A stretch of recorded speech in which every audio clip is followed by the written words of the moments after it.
Hello everyone, this is Matthew Frailey with BreakpointTrades.com. The last video I did on YouTube was on the weekend, so I'm doing a follow-up video. It's Wednesday, May 8th. And again, this is going to be an extensive technical analysis review of the markets, our trading systems. We'll cover the general markets, various custom indicators, sectors, US dollar, crypto, commodities, precious metals, and trade ideas. I'm going to give you my thoughts on the market and what transpired this week. So let's go ahead and get started here. Again, this is Matthew Frailey, founder of BreakpointTrades.com. I founded it back in 2003, 21 years ago, to provide advanced technical analysis, market commentary, trade ideas, and mechanical trading algorithms like you see here with our 21 SPY and ES mean reversion systems with about 90% winning trades. And of course, our awesome KISS systems located in the systems section under KISS STS tables. You can see some of these trades. By the way, these are the weekly versions. You can see the system's up 540% on NVIDIA, 189% on Meta. Pretty crazy moves there. Anyway, let's go ahead and get back started here. This is our backend recorder for our standard web page format. If you're not a subscriber to Breakpoint Trades, you should consider that. We put out 5 detailed newsletters per week. We give dozens of actionable trade ideas, alerts to our mechanical systems. We have an active community. So that's a reason just, not to be a YouTube viewer. You should also consider subscribing to us. So I'm going to go ahead and start this recording here now. Hello everyone, this is Matthew Frailey with BreakpointTrades.com. This is the Wednesday, May 8th newsletter. Tonight's newsletter, as you can see, divided into 5 major sections. First off, we'll discuss the general market. We'll look at the major indexes, S&P, NASDAQ, Russell 2000. We'll also review some of those bigger cap tech stocks that had earnings. Take a look to see what those look like, such as Apple and Meta, Microsoft, stuff like that. We're going to review a few indicators, the VIX primarily, which the VIX has been selling off. It actually filled a gap today. There's some positive divergence forming there. So I'm wondering if we're going to get a bounce in that here soon. We'll also look at the NYSI system. We'll also look at the bond market, the TLT 20-year bonds, 10-year treasury yield. We're going to review a few of the sectors, just a few. Not going to cover all the 21 sectors. Then we'll move on to the US dollar, Bitcoin, commodities, precious metals, GDX, follow up with some recent trade ideas. Okay, as far as the market, since my weekend analysis, we've had a follow through in the market this week. The major indexes are all up about 1% this week so far. Today, the indexes closed mixed, with the Dow closing up, the S&P closing flat, while the NASDAQ and Russell closed down, the Russell closing down the most. Again, just from a technical perspective, we've rallied up to those big resistance areas. The S&P hit a high of 5,200. That's essentially matches that 78.6% fib retracement. Also at a downtrend line, and the Qs are at a downtrend line as well. So we're kind of at an inflection point here. We've rallied up to here. Clearly, the bulls have had the football. They continue to have it until it's intercepted. Other things, again, like I said, the VIX filled its gap. There's some positive divergence showing up on the 60-minute time frame. TLT 20-year bonds fell. 10-year treasury yield was up today. And crypto remains weak, Bitcoin especially. Precious metals, gold is up slightly for the week. Silver's outperforming. It's up about 3.5% for the week. Rallied off some nice support. Next. Now, before we get into the general market, I've been sharing these statistics, and I'm going to be doing a separate video on this, guys. But I'm just going to cover it real quickly here. I updated my sell in May and go away statistics. A couple of our subscribers asked me to do this. This is something I've done for over 15 years, I guess. Probably longer than that. I started updating the spreadsheet. So anyway, I went ahead and updated it. The spreadsheet has a lot of data here, as you can see. And I'm going to provide a link to this spreadsheet. But the sell in May and go away statistics, it's not something that, again, fits me as a trader. Boring.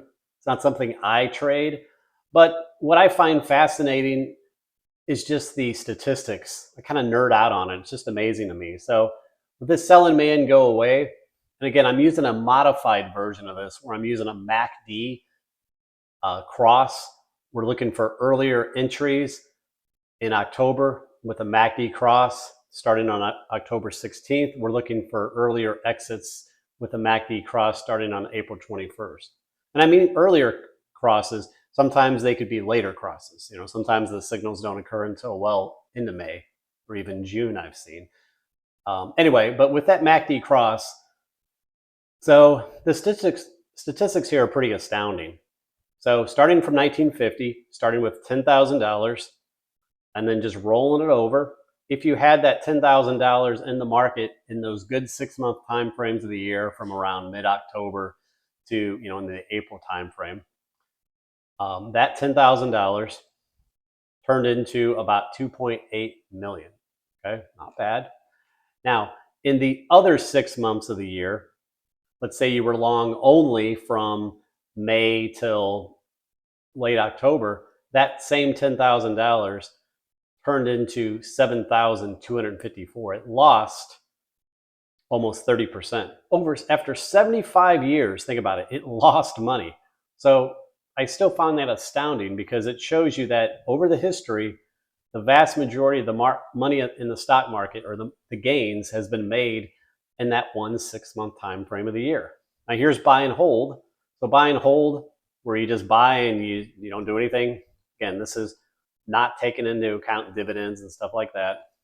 Your $10,000 would have turned into just over 2 million.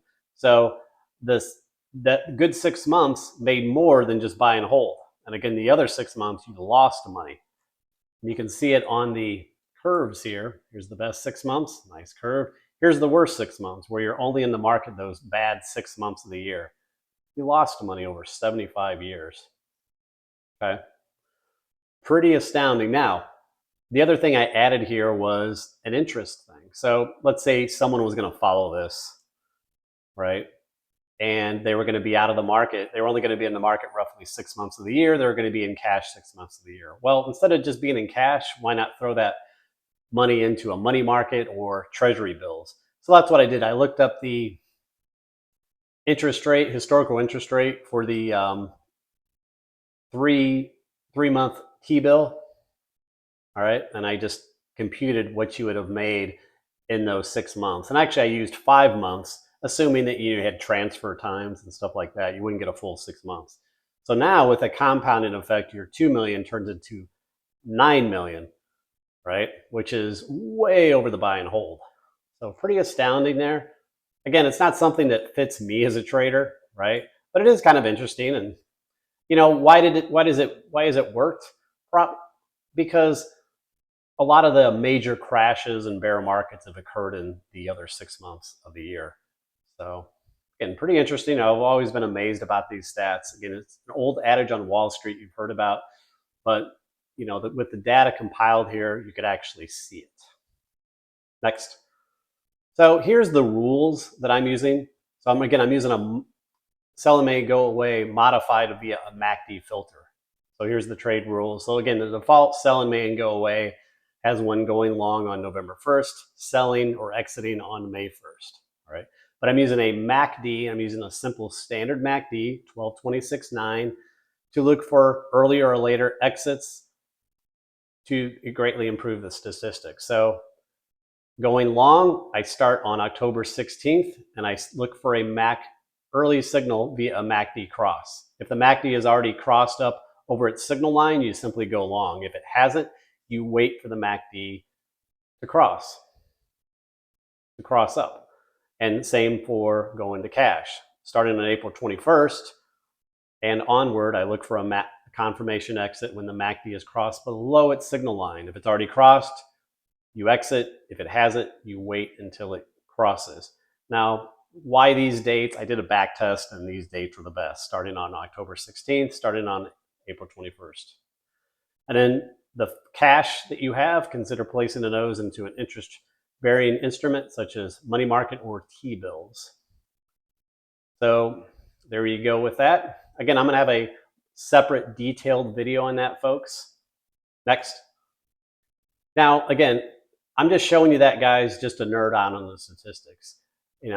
At the moment, I don't think that's going to play out here this summer. Here's that thing from Bloomberg, talks about, don't sell in May and go away. And I typically agree with that this summer. I think the market's going to be fine this summer. We have an election year, right? But I do think, shit is going to hit the fan essentially next year, 2025. We've had an inverted yield curve for 547 days. It is now the second longest in history. The most was in the 1920s. And so I do think that is going to eventually play out. We're seeing signs of slowing in the economy. But for now, again, we're in election year. The market is uptrending. But again, I'm just showing you the statistics for selling May and go away, not to have you exit the markets. Just, it's just a kind of a nerd out on the statistics. But anyway, let's go ahead and move back to the general market analysis here. So item number 5 shows the index sector table, what transpired today and this week. So you can see, like I said, today was a bifurcation. The Dow was up, the S&P was flat. NASDAQ, Russell were down. For the week, everything is up about 1% for the indexes. As far as the 21 market sectors we follow, most were down today. A little handful were up. Really no big moves, though. You could see, in fact, all the moves here were less than 1% up or down. For the week, most of the sectors are up, save for 3 of them: industrials, metals and mining, and biotech. Currency-wise, US dollar up slightly today, up 0.5% for the week. Bitcoin remains weak, down 1.3% today, about 4% for the week. Commodities, mostly negative today, across the board, as you can see, index down 0.5%. Really, the only thing up today was pretty much crude oil and coffee. Silver was up too, but for the week here, kind of a mixed bag. Again, strength overall in the index, crude oil, nat gas, some weakness in copper, corn, coffee. As far as the precious metals, they've had a nice week here. Silver is clearly outperformed. Silver's up 3.4% for the week. Gold's up 0.6%. Silver rallied off a nice support. And as far as the bond market, we had a nice pullback in the 20-year bond today, and rally up a little bit in the 10-year, 30-year treasury yields. Oh, on these tables, I added the yield curve, guys. That's the 10-year divided by this should be 2-year. Typo there, I'll fix that. But yield curve right now sits at 0.93. Okay. Remember, when it goes back above 1, it'll no longer be inverted. It's been inverted for 547 days now. Next, item number 6 shows the economic news calendar. Tomorrow is Thursday. We have the initial jobless claims, natural gas inventories. Not a lot of news here. We still have stocks reporting earnings. And let's go and jump to the index charts. So first chart below, chart number 7, here's a weekly chart of the Dow. Dow's up about 1% for the week. Here I added fibs. So far we've bounced. We're at the 61.8 fib. Still wondering if this is going to form a lower high wave V or not. If it does and comes down again, this 37,000 would be your bigger support area. Dow's lagging a little bit on the other indexes. The other indexes have retraced more. The S&P is retraced up around 78.6% of its downtrend.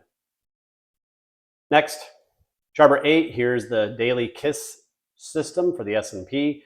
Remember, this had an awesome trade from October 31st until April there, where it exited for a nice gain. It then went long last week, and it's up slightly. By the way, it did raise its stop a little bit here. Smart trailing stop was 49.48, so it raised it roughly 50 points to 5,000 now. Again, we'll see how this trade ends up. If this ends up being a lower high and we come down again for a wave C, then this will stop out. You remember, sometimes after you have a big trending move like this on the KISS system, sometimes you get a whipsaw, kind of like you had back here. You had a really nice trade last year from the spring time frame until early August. Then the next trade is a little whipsaw. Then you got your nice trending move again. So we'll see if this ends up being a whipsaw or a decent trade. Next, image number 9. Here's those 4 time frames with our indicators we like to look at. Here's the daily on the upper left. And we got above the ATR. That's a positive, right? We're above the ATR on all the time frames now, which is now support. Short term, we've been consolidating here. Logically, you can see on the half day, we had a couple of A's. That's amateur buying. Kind of shows up near a high whenever you're short-term top, whenever you're moving up. And we got a DeMark 9 here. You also have a resistance cycle here. See the dots? On the 130 minute, we got the resistance cycle where price has clearly been stalling at. You got a DeMark 9 before that, an ATR stop or support is just below. On the 78 minute, ATR support's right there.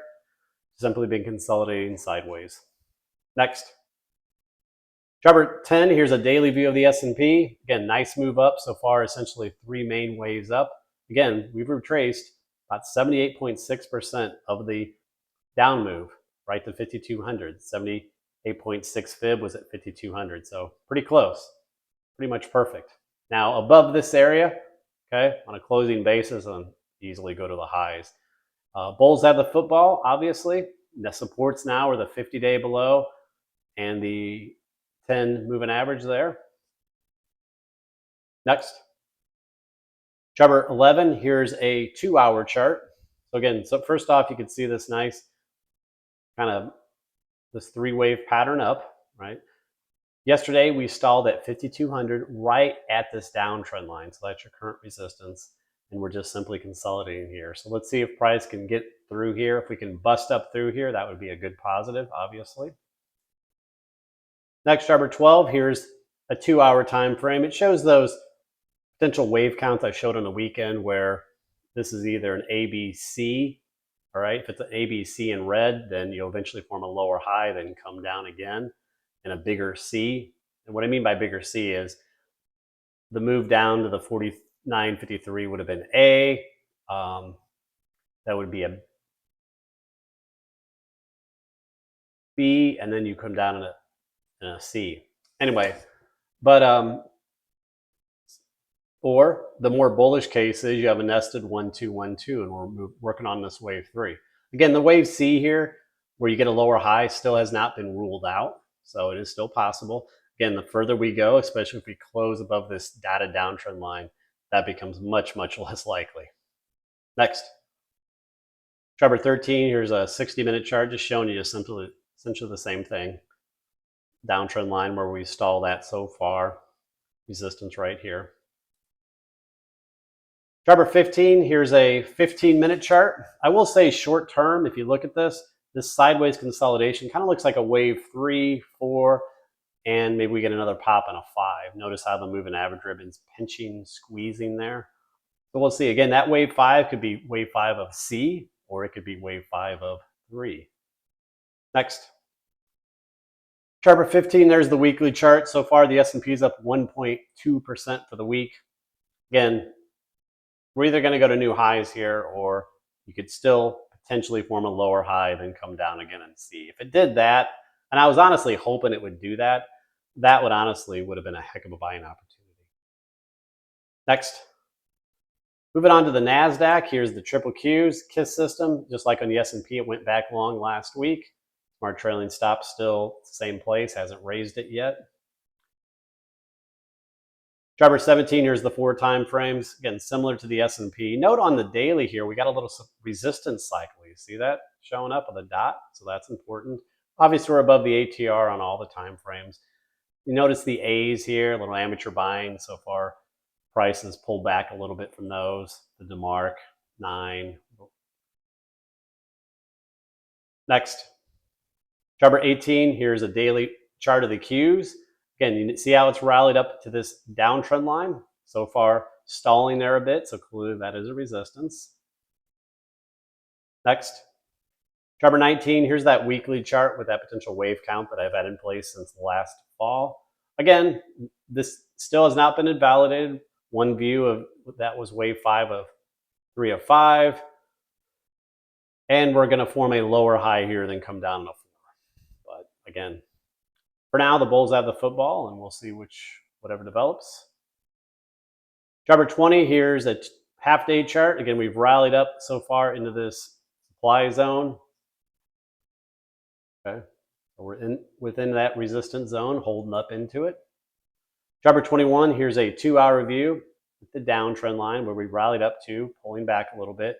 Remember, this was at least a target, this boxed area, and we've got into that area, which I was expecting. Chart 22, here's a 60-minute chart, shows you that downtrend line.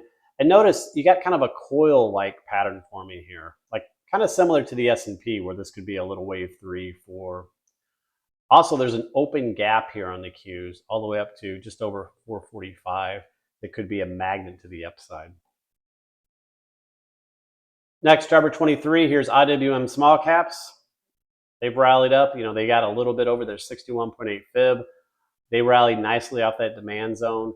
Clearly that rising wedge that we were showing back in March played out beautifully. It was a perfect textbook 5 waves, A, B, C, D, E, with MACD divergence. Again, I've stated this many times, but educational tip, pro tip, rising wedge patterns, guys, always have MACD divergence. If they don't have MACD divergence, it's probably not complete.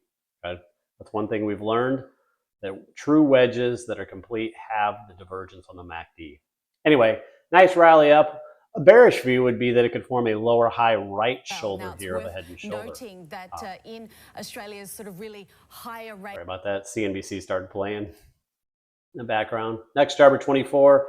Here's the 2-hour time frame. Again, we had that nice wedge into that support zone where we rallied right off of. See that? And we got into this target zone resistance area around the supply zone in this boxed area. For now, we've pulled back off of that.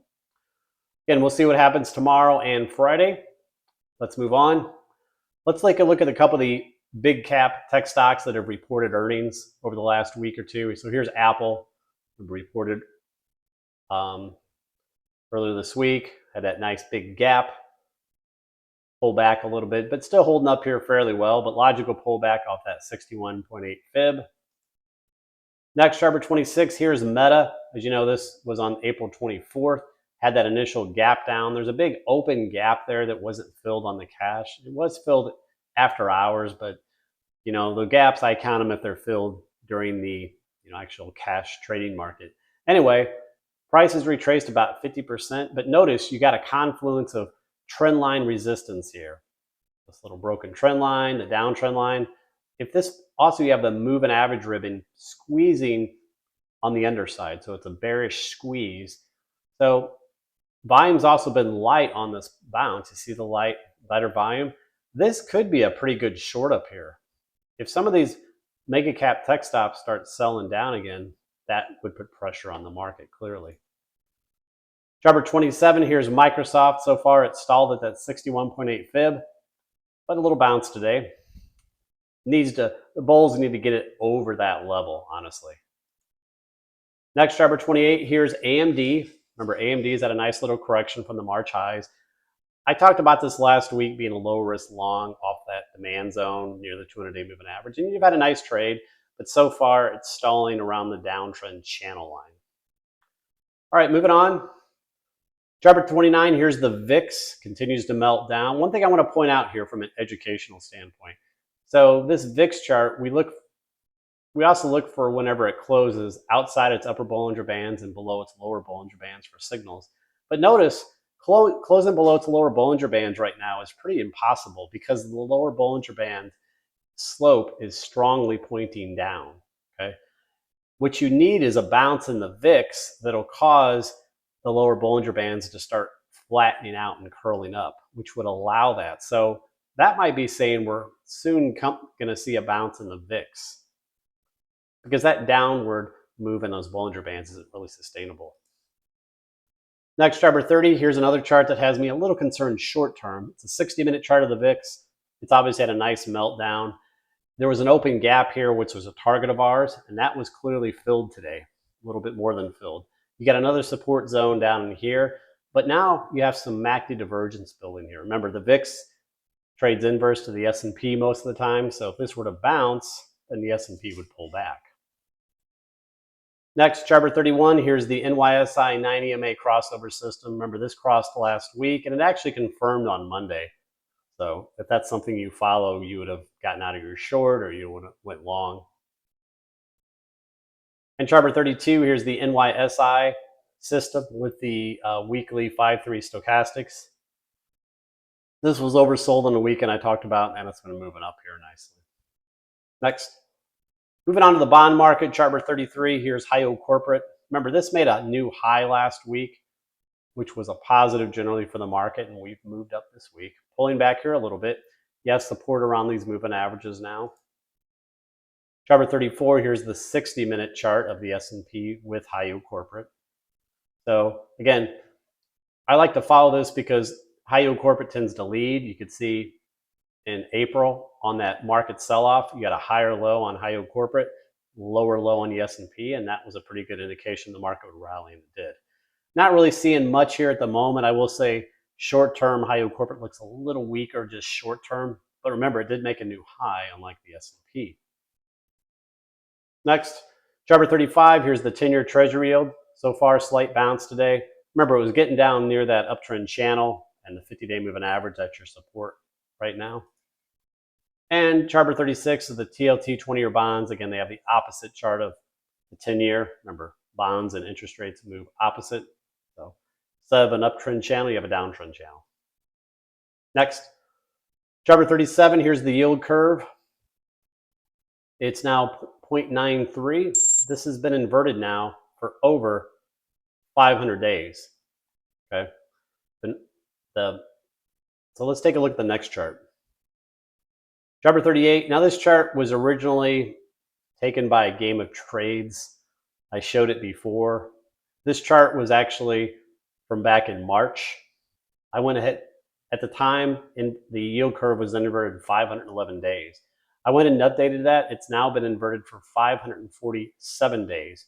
So if you look, previously you had the 2007, 2006-07 time frame. That was 540 days. So we're now higher than that.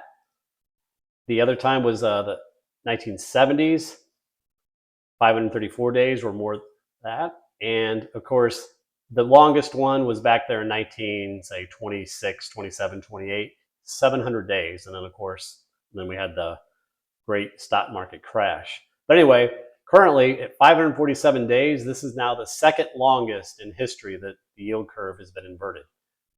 And every time it's been over 500 days in the past, you've had 50% stock market corrections. Again, don't get too scared. I'm not seeing that coming right now, but I do believe the market is really going to have problems in 2025. So make sure to protect yourself, have a plan. Don't incur a bunch of unnecessary debt and credit cards. Who knows what's coming, but just be aware that this is pretty extreme. But again, I don't think it's going to matter right now. I think it'll matter late in the year, maybe next year. Okay. We want to watch when the yield curve goes back to an uninverted case. That'll be when typically your recessions start.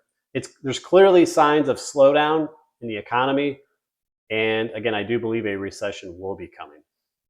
Next, moving to some of these market sectors. Here's XLK Technology, big cap tech. Remember, it bounced off that open gap, 38% fib back in April.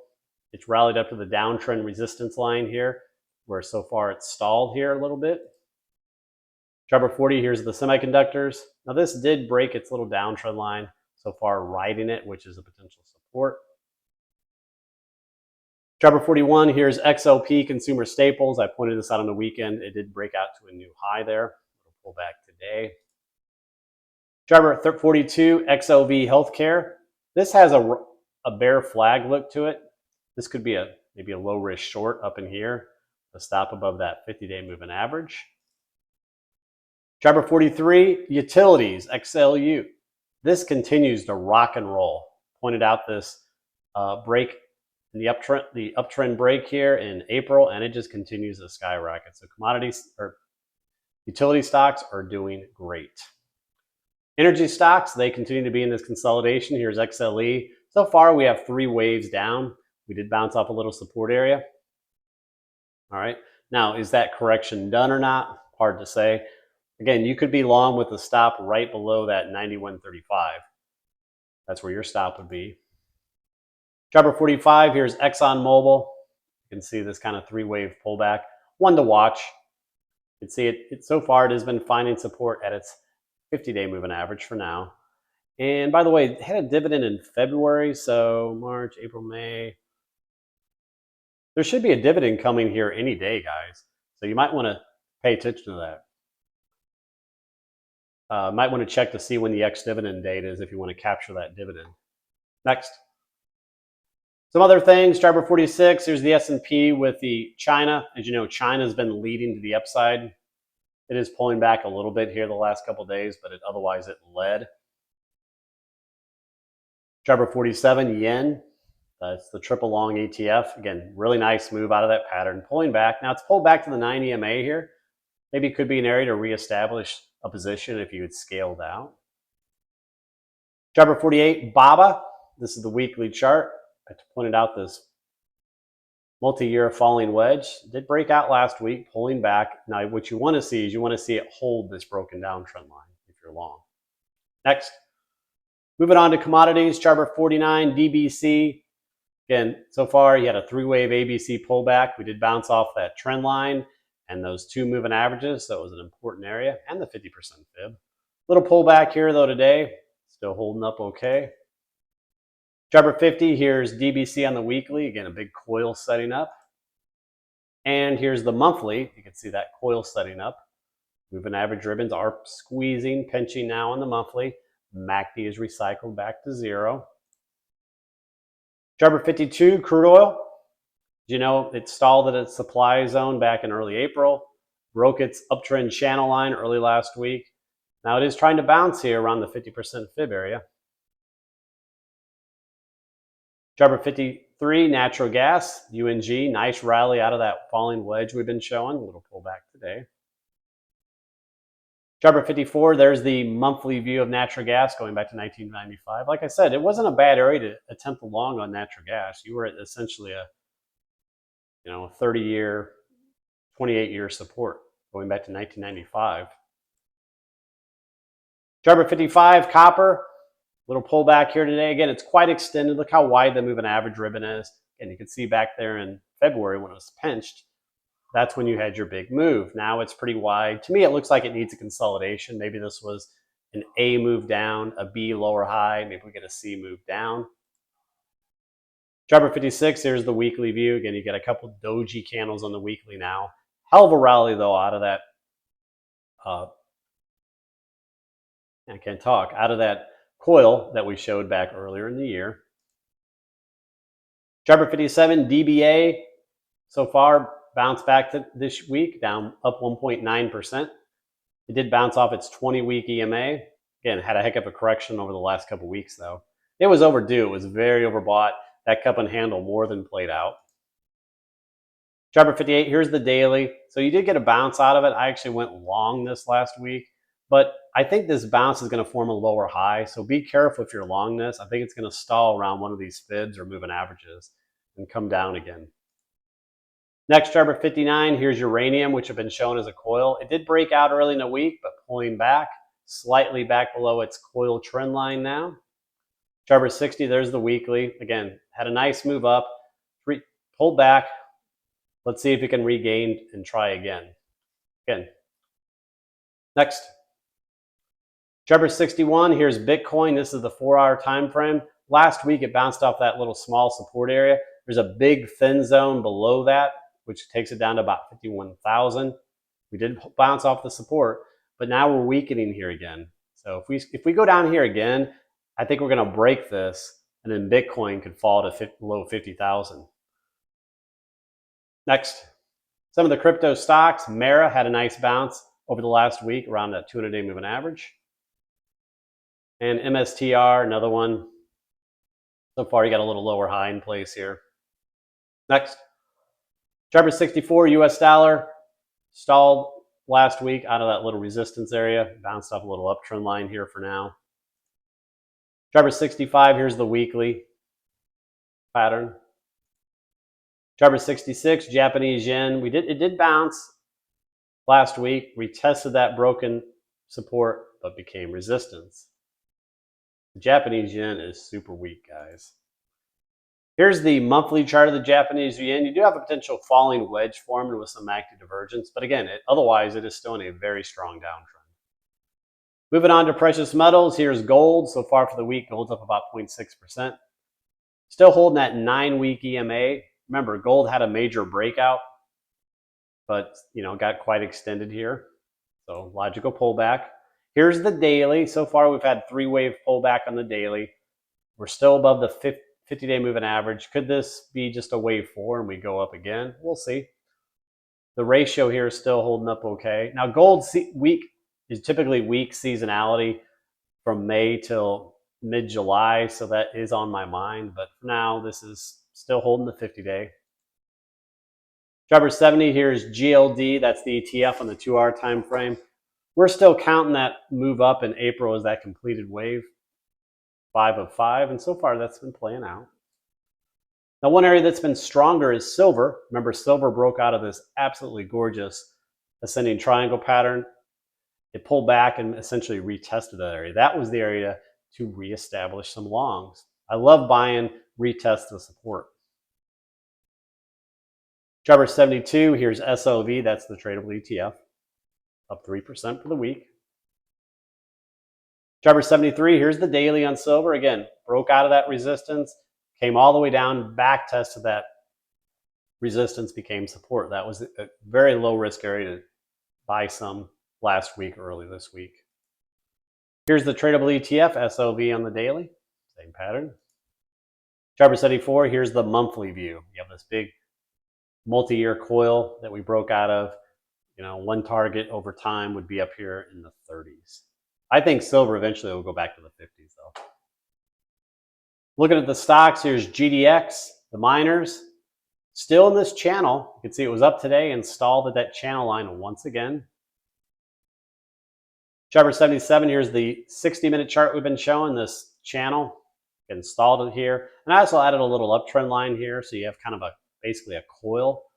So if you're long this stuff, if you break this lower trend line here, this coil, you might want to consider stopping out, because then it could pull all the way down to the bottom of this. For the bulls, they want to break out of this channel. Next, here's the BPGDM Rinko system for GDX. And this actually went on a sell signal yesterday. You see the Rinko parabolic SAR there, sell. This gave an awesome buy signal there on March 1st. So it's now on a sell signal. A few individual names that have been shown. Here's AG. It's a silver stock. This is a weekly chart. Again, absolute textbook 5-wave falling wedge into February. It's a great long. Broke out of there. I mentioned buying it on a pullback. And so far this week, it's up 6%. Driver 80, here's Newmont, weekly chart. Finally, guys, final part of the newsletter, we're going to follow up on some recent trade ideas. Here's STNG. This was a long idea yesterday from Steve. Little ascending triangle pattern. Great breakout today. Congrats to anyone who took that. Again, if you're just looking on YouTube, guys, you would not have seen this trade because this was in our newsletter yesterday. And remember, the last YouTube video I did was on Sunday. Driver 82, BLFS, was a short from Steve. It did give you a nice trade today, but came off those lows. Driver 83, SLQT. This was a long idea of mine last week over this 2 area. Hell of a move. Congrats to anyone who caught that. That was an excellent percentage move so far. I missed this one. Driver 84, NVT, one of my longs from the weekend. Resistance was 76.20. Very nice move. Congrats if you got it. Driver 85, FE. And nice move out of that resistance. This is a long idea early last week. Steady Eddie, nice move. Driver 86, AUR. This is that potential inverse head and shoulder pattern I put on the weekend. So far, just kind of chopping around. It did trigger technically over the neckline. The pullback here held the 9 EMA. If you want a tight stop, maybe put it below today's lows. Driver 87, CEG. Another nice one from last week. Hell of a move out of this coil. Another great trade. Driver 88, BIIB. Little bull flag I put on the weekend. So far, this hasn't done much. It had a little pop out of here, but hasn't moved that much yet. Driver 89, GCT, another idea. Talked about this on the weekend. Really nice move on Monday. Now it's pulled back a little bit. Driver 8090, GPS, another one from last week that popped nicely. Pulling back here a little bit. Driver 91, Adobe. Long idea from early last week, falling wedge. It played out and it hit its measured move. So that was an area to take ample or all profits. Driver 92, TMDX, another beauty. Now this had a gap up, so it was hard to chase, but it did play out nicely. Driver 93, Dollar General. I mentioned this is a lower risk long off that 200-day moving average. You need to get a bounce off of it for now. Again, make sure to have a stop in place if you bought it. Another one, Walmart. Broke out yesterday from this wedge, little pullback today. You now want to see it hold this trend line, or especially these moving averages that are all bunched up there. Chart 95, CIVI, another one that's moved up nicely. Got a little cup and handle potential here. Here's NVIDIA, what that looks like. So far, lower high in place. Chart 97, AVGO. Broadcom. This is going to watch to see what this pattern does here. Consolidating nicely. Next, Starbucks. So Starbucks had a mean reversion bounce setup last week. You had a bungee bounce setup here. You would have triggered today off of 72.86, right off that doji. What I mean by bungee bounce, again, it had a hell of a sell-off. You had the CCI went down below negative 300 and then proceeded to have it make a positive MACD divergence. Whenever you see that and you got a doji, that gives you a low-risk bounce trade. Longer term, Starbucks has a lot of problems though. Here's the weekly. Hell of a sell-off last week on earnings, as you know. There is a support in this area.